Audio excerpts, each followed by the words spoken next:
آپ اگر کسی مسجد کے مکتب میں پڑھا رہے ہیں، آپ اگر کسی گاؤں کے دیہات کے چھپر میں چلنے والے مکتب کو سمجھ رہے ہیں، پڑھا رہے ہیں، تو میرے محترم علماء آپ یہ مت سمجھیے گا کہ آپ معمولی کام کر رہے ہیں، آپ محاذ جنگ پر ہیں، اور آپ انشاءاللہ چند بچوں کو مرتد ہونے سے اور ان کی نسلوں کو ارتداد سے بچا رہے ہیں۔ معمولی کام نہیں ہے۔ افسوس ہمارے بہت سے حفاظ قرآن، ہمارے بہت سے علماء،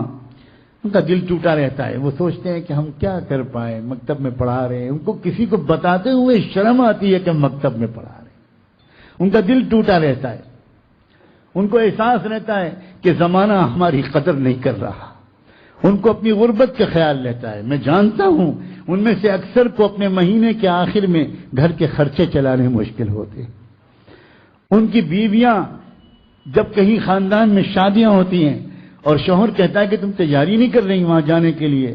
بیوی کہتی ہے نہیں میں تو کوئی بہانہ کر دوں گی، میں تو نہیں جاؤں گی۔ تو کیوں نہیں جاؤ گی؟ اتنا قریبی رشتہ ہے۔ تو وہ کہتی ہے نہیں چھوڑیے ہٹائیے، نہیں کیا بات ہے، اب میں آپ کو کیا بتاؤں، وہ تو ذرا مالدار لوگ ہیں، ان کے ہاں تو بڑے اچھے اچھے تحفے لے کے لوگ آئیں گے، اب میں کہاں سے اچھی ساڑی اور چوڑیاں اور بنتے لے کر جا سکوں گی، میں کوئی بہانہ بنا دوں گی، آپ فکر نہ کیجیے۔ شوہر کی آنکھ میں آنسو آتے ہیں اور وہ چپ چاپ کہیں سے قرض لے کر آتا ہے اور بیوی سے کہتا ہے کہ نہیں تم جاؤ، میں انشاءاللہ قرض ادا کر دوں گا۔ کسی کو کیا معلوم کہ ہمارے لاکھوں اساتذہ اس غربت کی زندگی گزار رہے ہیں، لوگوں کو نہیں خبر۔ اے لوگوں ان علماء کو حقیر مت سمجھو، اے لوگوں ان مکاتب المدارس کے اساتذہ کو حقیر مت سمجھو، یہ نہ ہوتے تو اس ملک میں کلمہ پڑھنے والے نہ ملتے۔